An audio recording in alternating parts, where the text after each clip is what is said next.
حضرت عائشہ صدیقہ رضی اللہ تعالیٰ عنہ فرماتی ہیں میرے پاس ایک عورت آئی تو میں نے اس کے ساتھ 2 بیٹیاں تھی اس کی، میرے پاس 3 کھجوریں تھی، میں نے اس بی بی کو دے دی، 2 بیٹیاں تھی۔ اس عورت نے کیا کیا، میں دیکھ رہی تھی، ماں تھی نا اور بیٹیوں کی ماں تھی، اس نے پہلے ایک ایک کھجور دونوں بیٹیوں کے منہ میں ڈالی اور پھر جو کھجور اس کے پاس بچ گئی میرا خیال تھا یہ کھائے گی، لیکن اس ماں نے اس کھجور کے 2 ٹکڑے کیے اور وہ بھی اپنی بیٹیوں کے منہ میں ڈالے۔ حضرت عائشہ صدیقہ فرماتی ہیں اس کا عمل اتنا حسین تھا، اس بی بی کے اس عمل کے اندر اتنا حسن تھا کہ میری آنکھوں میں بھی وہ بات رہ گئی، دل میں بھی رہ گئی، روح میں بھی سما گئی، اس کے حسن اور تاثیر کو میں بھلا نہ سکی۔ شام تک وہ کیفیات، وہ انداز، وہ اس عورت کا طرز، اس کا وہ انداز میری طبیعت کے اندر بار بار مجھے اس کی طرف متوجہ کرتا رہا۔ شام کو محبوب تشریف لائے، نبی کریم صلی اللہ علیہ وسلم شام کو جب تشریف لائے تو حبیب پاک علیہ السلام کو میں نے بتلایا، میں نے کہا حضور بی بی آئی تھی، اس کا چہرہ بتا رہا تھا کہ بھوکی ہے، لگ رہا تھا کئی دنوں سے کھانا نہیں کھایا، 3 کھجوریں تھی ہی میرے پاس 3، 2 بیٹیوں کو دے دی، وہ کھا سکتی تھی، لیکن یا رسول اللہ صلی اللہ علیہ وسلم اس نے کھائی نہیں، وہ بھی کھجور 2 ٹکڑے کر کے بیٹیوں میں بانٹ دی ہے۔ حضرت عائشہ کہتی ہے دیر تک حضور میری بات کو سنتے رہے،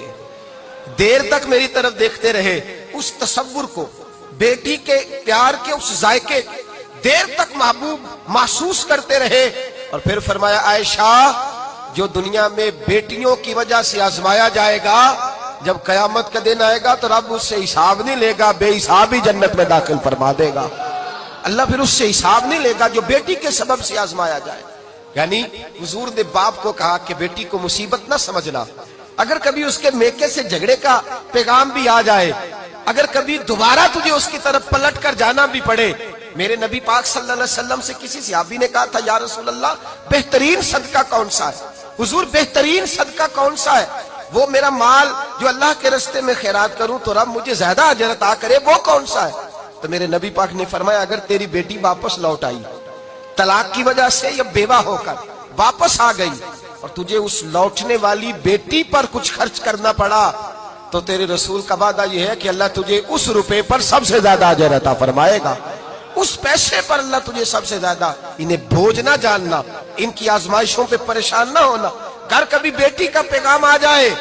کہ اس کو پھر سے یہ تکلیف ہوئی ہے، باپ سمجھنے لگا تھا کہ میں تو فارغ ہو گیا، نکاح کر کے میں فارغ ہو گیا، پھر اگر کبھی اسے پیغام آئے تو میرے مصطفیٰ کریم نے فرمایا وہ پریشان نہ ہو، وہ دکھی نہ ہو، بلکہ جو بیٹی کی وجہ سے آزمایا جائے گا اس سے تو حساب ہی نہیں لیا جائے گا، اللہ بغیر حساب ہی جنت عطا فرما دے گا۔ اتنا بڑا مقام، اتنی بڑی عظمت اور فضیلت اللہ کے رسول نے بیٹیوں کے ماں باپ کو عطا فرمائی۔